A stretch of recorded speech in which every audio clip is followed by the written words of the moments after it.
Hello everyone and welcome to Plot Twists.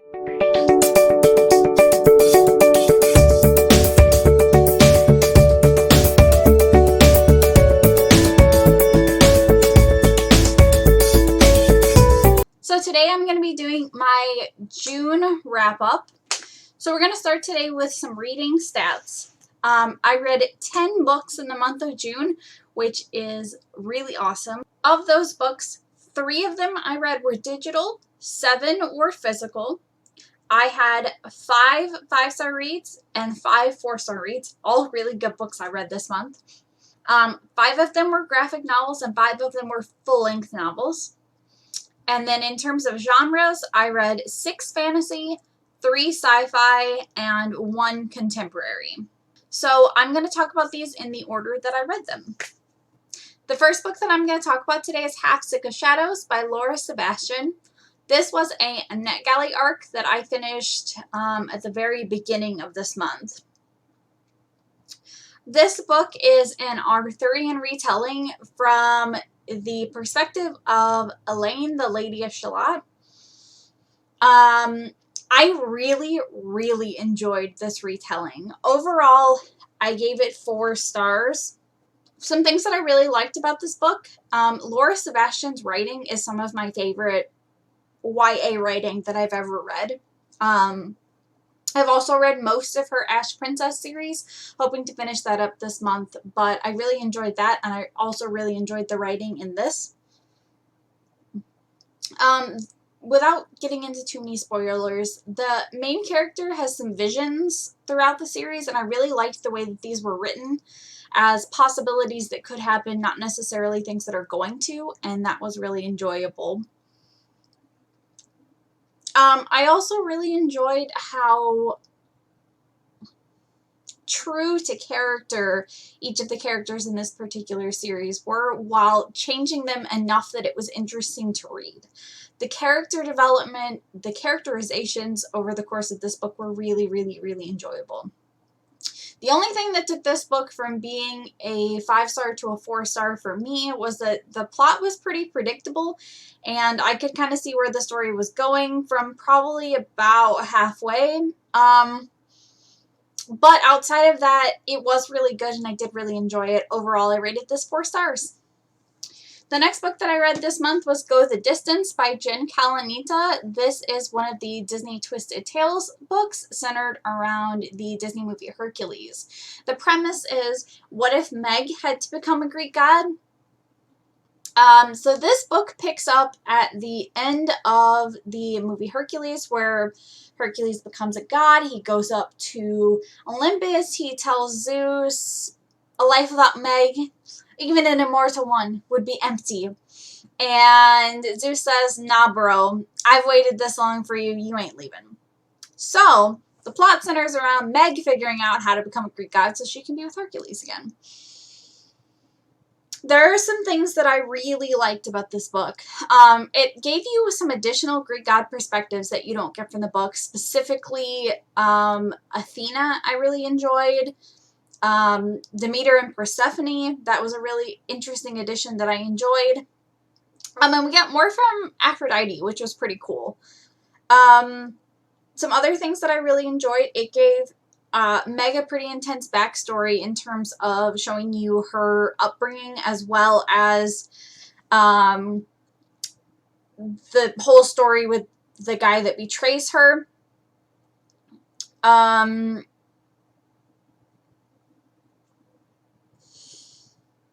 There are some other things that I really enjoyed about this, but I don't feel like I can share because they are definite spoilers. But there's some stuff that happens with Hades in this book that I thought was poetic and beautiful, and I loved it. The only qualm I really had about this book is that in the beginning of it, the kind of quest that she's given is to basically, like, forgive her lover that scorned her. And I thought that in comparison to Hercules' tasks, which are all very, brute force, attack, whatever, I thought that this was a really sexist portrayal of becoming a Greek god. I will say my opinion on that did change by the end because of what happens over the course of the story, but in general, I really didn't like that that was the basic premise that we started with. And that's basically it, though. By the end, that qualm had been remedied, and I did end up giving this book 5 stars. Looking back on it, it's probably accurately a 4.5 star book for me, but either way, I really enjoyed it, and I highly recommend, if you enjoy Hercules as much as I do, to pick this up. The next 3 books that I read this month were the 3 volumes of White Sand by Brandon Sanderson. This is his graphic novel that is set within the Cosmere. This basically centers around a society in which there are sandmasters who are able to harness the power of sand and kind of use their, I'm going to say magic, to influence and manipulate sand in various ways. Without being too spoilery, at the very beginning of the first volume, 95% of all the sand mages and 95% of all the sandmasters in this particular society are slaughtered, which really should not be possible, and that's definitely part of the plot. But the main character, Kenton, who is really not a powerful sandmaster at all of a sudden basically becomes the most powerful sandmaster. And as a result, the government of this particular society decides that they are going to basically eliminate sandmasters as a technical profession. Think of them as being like a trade guild that this particular city is dismantling. So the main character, Kenton, spends this entire 3-volume trilogy trying to get various members of this particular government to basically change their mind and vote against dismantling their particular trade guild. In terms of my thoughts, I really enjoyed the first volume. I enjoyed the premise. There are 2 kind of sections to this world, the light side and a dark side, and the people from these particular sides are very different, mostly because of the way that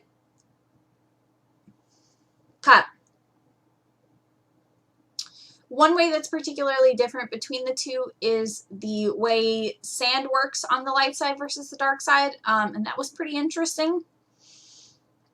I really was not as enthused by the 2nd or 3rd volumes. I thought the ending, the way it wraps up, was nice, but I found myself getting bored at multiple points, and it was very, very dialogue heavy, which is really hard to read. I feel like in graphic novel form, there were just too many speech bubbles. It was too visually cluttering. Overall, I did enjoy the story. I just think this would have been better presented in a different medium.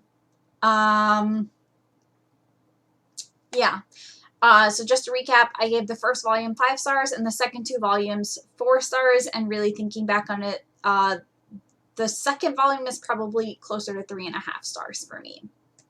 Moving on, the next book that I read this month was After the Dragons by Cynthia Zhang. This is a NetGalley arc that I received and read through so incredibly quickly. I can't even. This book was so good, and I kind of requested it on a whim. And I'm so glad I did. Some things that I really enjoyed about this book. The 2 main characters of Kai and Eli are really believable. Watching them grow and learn together was really, really enjoyable. Probably the highlight of this particular story for me. This very much reads like a romance set in a fantasy world. And And I really enjoyed that as well. That's one of my favorite subgenres for sure. The inclusion of the dragons, I think, is what took this book from being a contemporary romance to an urban fantasy, no questions asked. The dragons are very central to the story, but probably could have been replaced with any sort of other pet you could think of. I just think it elevates the story that it includes dragons. And the writing style was so good, y'all. I believe this is Cynthia Zhang's debut novel, and you need to pick this up. The characters were so real. They were so believable. The setting was vivid. It was easy to imagine where I was at any point in the story, and the setting was super relevant to the plot, and I really enjoyed that as well. The plot was dynamic, constantly changing. I wouldn't say that there were any large plot twists, but it was hard to predict where the story was going in general. The only thing that I really could even say I didn't like about this book is the ending, and that's only because I wanted this book to be longer. It's approximately 300 pages, I think, and it was so beautiful. I just wanted so much more of the story. Overall, I honestly can't think of a single thing that I really, really disliked about this book. And if you're looking for an urban fantasy that also has an LGBTQ plus romance, I highly recommend you pick this up. I believe this comes out August 19th, and I highly, highly recommend you pick this up. It was such an enjoyable arc, and probably my favorite book that I read this month. Moving on, I also read the Star Wars Age of Republic graphic novel. This book centers around various characters from Star Wars episodes 1, 2, and 3, and includes some in-between subplots that you wouldn't have seen in the movies. For the most part, I really enjoyed all of these. Some of them were definitely better than the others, but there weren't any of them that were poorly written or uninteresting to read. Some of them are shorter than I would have wanted. More than one episode. More than one comic would have been great, but in general, I really enjoyed the addition of all the stories, and I rated this 5 out of 5 stars. Continuing along with some more Star Wars content, as part of the Star Wars Canon Challenge my other half and I are doing, I also read Star Wars Darth Maul. This is a series of 6 comics that kind of give some backstory to Darth Maul. There are a lot of things about this that I really enjoyed, but would probably be spoilery to discuss. But I enjoyed seeing Darth Maul's relationship with his superior and kind of getting to see him be checked. Like I said, there were other things that I enjoyed that I kind of can't discuss, but overall, I gave this 4 out of 5 stars. And I'm filming this wrap up a little early, so I'm including 2 books that I have not technically finished yet, but will definitely be finished by the end of June. The first of those is Starsight by Brandon Sanderson. This is the sequel to Skyward that I read last month.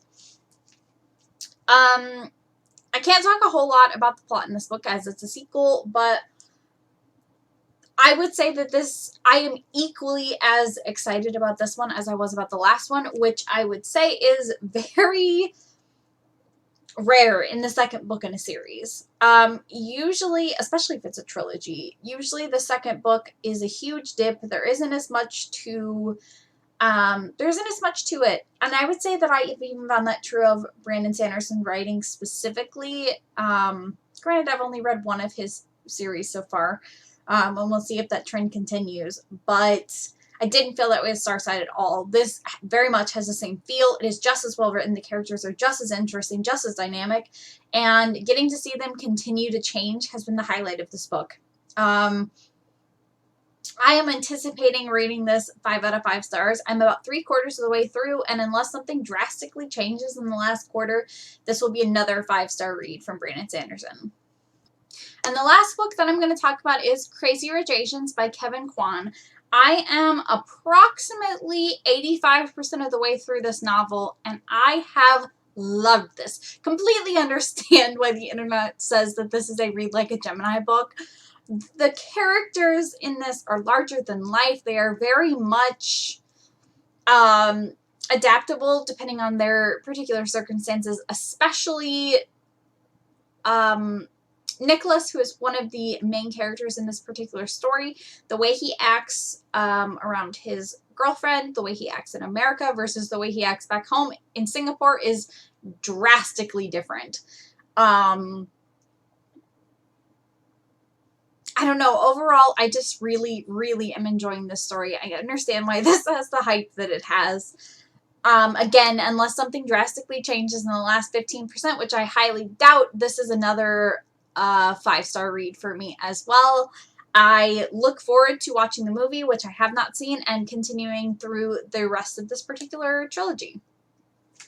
Alright guys, so that's everything that I read during the month of June. I hope you guys enjoyed this video. If you did, please like and subscribe, and I will see you guys again soon. Bye!